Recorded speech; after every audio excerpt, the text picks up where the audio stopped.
Hi, everyone. This is Victoria Coker. I'm actually the founder of Black Web Fest.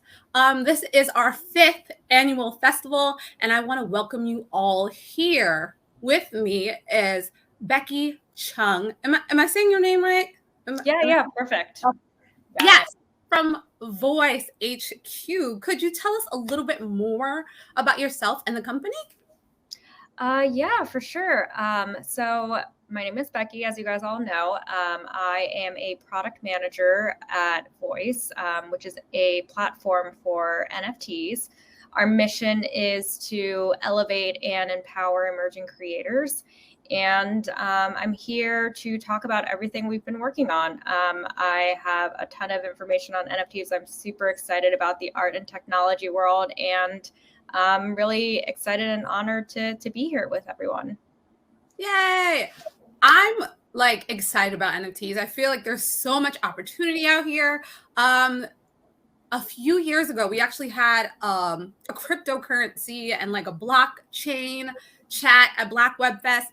And they kind of talked about NFTs before it was like the word NFT, I think. I mean, it probably was an NFT, but they spoke about it. So now it's so interesting to see how the market has matured, because I remember back then it was like just CryptoKitties. Like that was like 2019. So CryptoKitties was a big thing and people were paying tons of money for CryptoKitties. And I was like, how could I get into this? How can I figure it out? So my first question to you, because I know a lot of people probably don't know, what is an NFT? Yeah, so I'm so glad that you bring up CryptoKitties as well. I feel like that was also my first introduction into that world. But an NFT is, it stands for non-fungible token. It is a unique digital item, and it could be a photo, a video, or any type of media.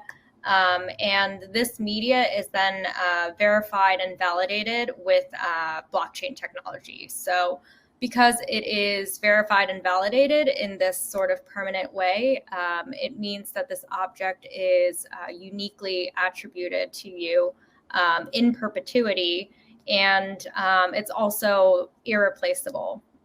So that's NFTs in a nutshell. Okay. I have my questions queued up here, so sorry if I'm turning away from the camera. What makes NFTs, and you said it, but I feel like it kind of maybe went over people's head. What makes NFTs different than just a screenshot? Like, I like to say, a lot of people like to say, well, I can just take a screenshot of that image and that's good enough. Like, what makes it different? I love to say, like, the Mona Lisa or something, like, hey, everyone can't have a Mona Lisa, but there's tons of forgeries out there. So, could you go a little deeper? Yeah, definitely. So the NFT is interesting because the NFT in itself is sort of a store of value. So, like traditional art, you can, in a new way with digital media, you can associate value to something. And this value can then be part of a larger market and create these different economies for the creators that have made the NFT. So that is one unique thing about that.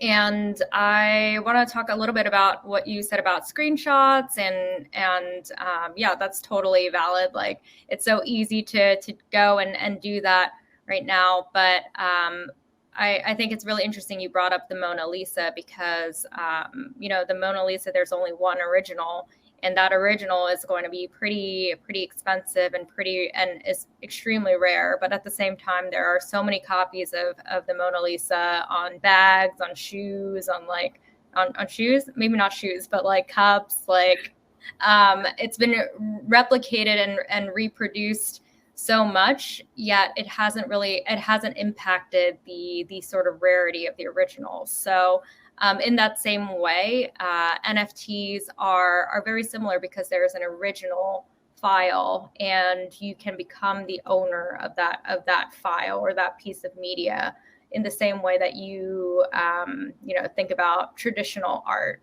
And even if other people were to take screenshots, it doesn't necessarily diminish the fact that you own the original file. So I Yeah. hope that kind of answers your question. It's definitely, yeah, there's so many intricacies within this NFT sphere. And I think that's